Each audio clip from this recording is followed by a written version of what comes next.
Дорогие друзья, уважаемая аудитория, представители СМИ и все, кто будет смотреть это видео. Меня зовут Лейла Мирас, я первая супруга Айтенова Марата, чье имя сегодня на устах у всех в социальных сетях, и я обращаюсь к вам за помощью. Я прошу вас не поддаваться общей истерии и панике и сохранять критическое мышление. Пробовать смотреть на ситуацию и выслушать, пожалуйста, вторую сторону. Я хочу, чтобы правоохранительные органы провели справедливое рассмотрение всех обстоятельств дела без общественного давления. Помимо этого, я бы хотела защитить своих детей от лжи и клеветы, которая льется в том числе. Я никоим образом не могу сейчас оценить или осудить, или как-то дать свою оценку ситуации, но я могу точно сказать, что по отношению к моим детям Айтенов Марат всегда был очень и является, и остается хорошим папой. Никогда не поднимал на них руку и никогда не использовал никакие насильственные методы воспитания. Я так и не поняла окончательных требований данные, которые требования всегда менялись. То это просто дом, то дом и квартира, то дом, квартира и 200 миллионов тенге. То есть и на бумажном носителе это так они и не смогли получить никакого медиативного соглашения, которое мог бы подписать Марат со своей стороны. Я рассказываю то, о чем я лично знаю и о чем мне говорили стороны.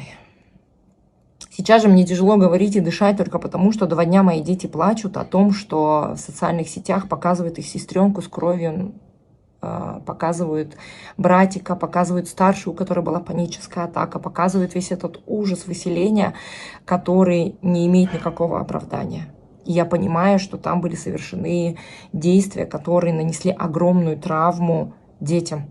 И ответственность за это несут оба родителя. И тот родитель, который не смог договориться, и тот родитель, который подверг опасности детей, оставляя их во время выселения, видеть весь этот ужас и кошмар.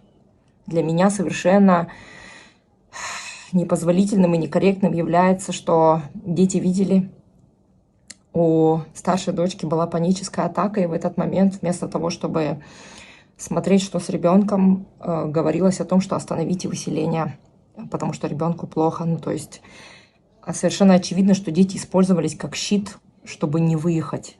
Но неужели дети должны в этом участвовать? Вот это самое большое напряжение.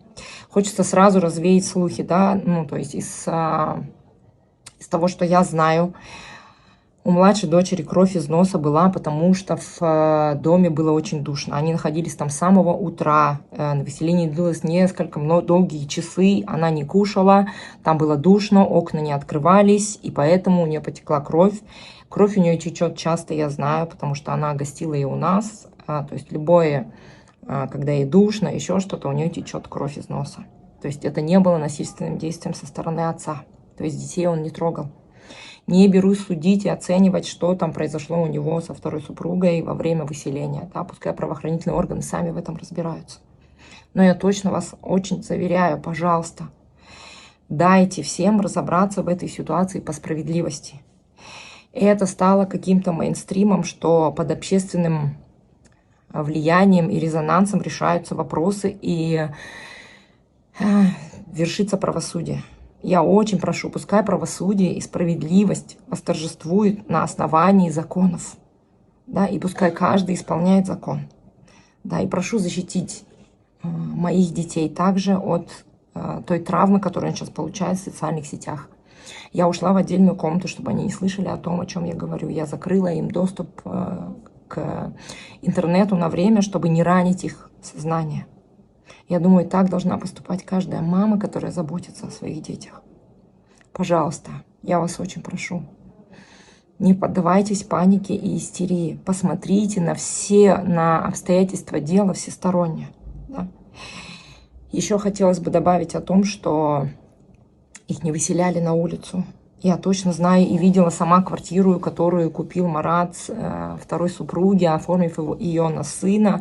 4-комнатная квартира в бизнес-классе, недалеко от нашего дома, чтобы мы могли дружить и часто видеться. По-моему, ЖК называется Dream City. Да? И то, что они не могли договориться и так долго судились, нанесло ущерб всем.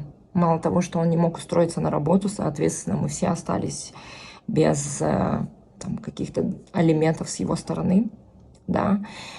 Плюс психика детей была поранена, потому что травля и буллинг, кибербуллинг в соцсетях негативно отразился и на моих детях, когда мы находились в Казахстане.